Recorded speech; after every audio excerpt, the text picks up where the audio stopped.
করতে চেয়েছিলাম। আমাদের যে ডায়াগ্রাম, এই যে ট্রাম্প কার্ড হিসেবে প্রশাসনকে ব্যবহার করা, যে কোনো কিছুতে প্রশাসনিক একটা পাওয়ার খাটানো, এটা কি আমরা বন্ধ করতে পেরেছি? আবার অনেক ছোট ভাই বোনরা এবং অনেক নেতৃবৃন্দরাই বলে গিয়েছেন যে প্রশাসনকে হাসিনা সরকার যেভাবে খাটিয়েছে, নিয়োগ দিয়েছে, ওনার দলের মানুষদেরকে যেভাবে নিয়োগ দিয়েছে, ওদের নিয়োগ হয়তো বাতিল করা হচ্ছে না, কিন্তু ওনাদেরকে অন্য জায়গায় পোস্টিং করা হচ্ছে। এর মাধ্যমে কি দুর্নীতিটা কমছে? সেম ভাবে এখনো আমরা দেখতে পাই, এখনো অনেক রাজনৈতিক দল আছে যে ওনারা ভাবছেন যে আমরা হয়তো আসীন হয়ে গেছি, আমরা হয়তো ক্ষমতা পেয়ে গেছি। ওনাদেরকেও আমরা দেখি পুলিশকে ট্রাম্প কার্ড হিসেবে ব্যবহার করতে, প্রশাসনকে ব্যবহার করতে, বিচার বিভাগকে ওনারা ওনাদের পক্ষ করে ব্যবহার করতে। তাহলে হলোটা কি? আসলে আমার এখানে একটা প্রশ্ন, যে আসলে তফাৎটা কোথায়? আমরা ছাত্রদের মাধ্যমে দেখেছিলাম যে একটা অগ্নির স্ফুরণ আমরা দেখেছিলাম ছাত্রদের চোখে মুখে।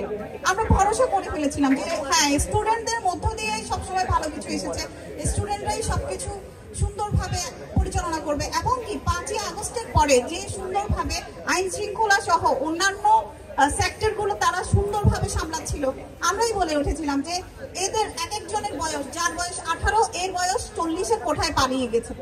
ওদের এত জ্ঞান বুদ্ধি ডেভেলপ করেছে যে আমি আসলেই সত্যি আমি খুবই গর্বিত হয়েছিলাম। এখনো আমি গর্ববোধ করি। কিন্তু আমি বলবো ছাত্রদেরকে, এখন তোমরা একটু নিজেদেরকে ঐক্যবদ্ধ করো। তোমাদের হাতে অসংখ্য সময় আছে, সুযোগ আছে। নিজেরা নিজেদের মধ্যে দ্বন্দ্ব, কোলাহল, কে নেতা হবে, এই চিন্তাটা বাদ দিয়ে তোমরা যদি ঐক্যবদ্ধ হও, তোমরা তোমাদের ইউনিভার্সিটি লেভেল বা যে কোনো লেভেল থেকে ছাত্র সংসদ নির্বাচনটা করে তোমরা যদি তোমাদের দলটাকে গুছিয়ে আনতে পারো, তাহলে ওই যে ফেসিস্ট কাঠামোটা হয়তো আবার বাংলাদেশে অধিষ্ঠিত হতে পারবে না।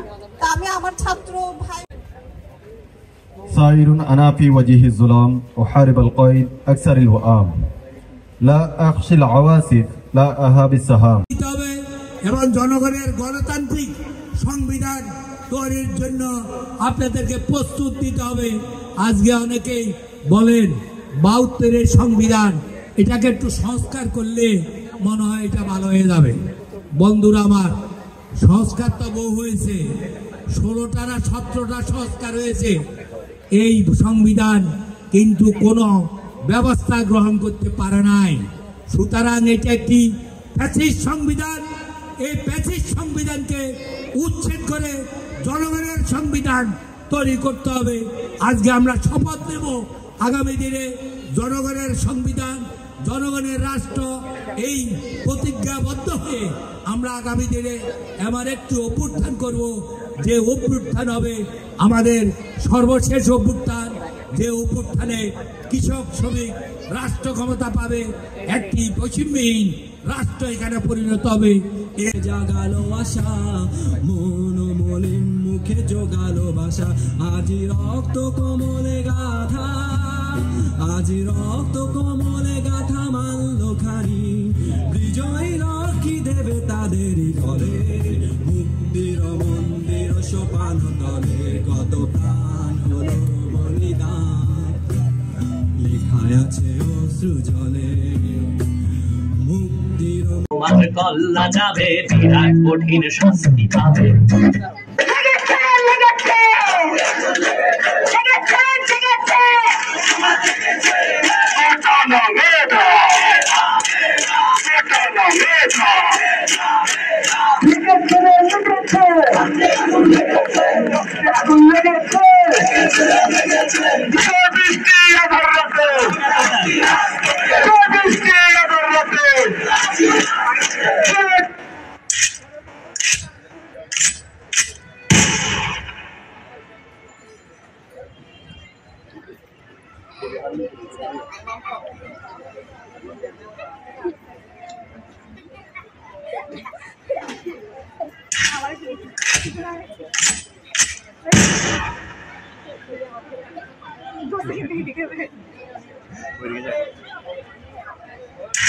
আমি লিখে দেব, সব লিখে দেব সেদিনের কথা, যেদিন কালো কালি দিয়ে ঢেকে ফেলা হয়েছিল একজন কবির স্বাধীন মুখ, স্বাধীন কলম, যেদিন লাল সবুজ পতাকা হয়েছিল পেট্রোল বাহিনীর রঙিন হ্যান্ড।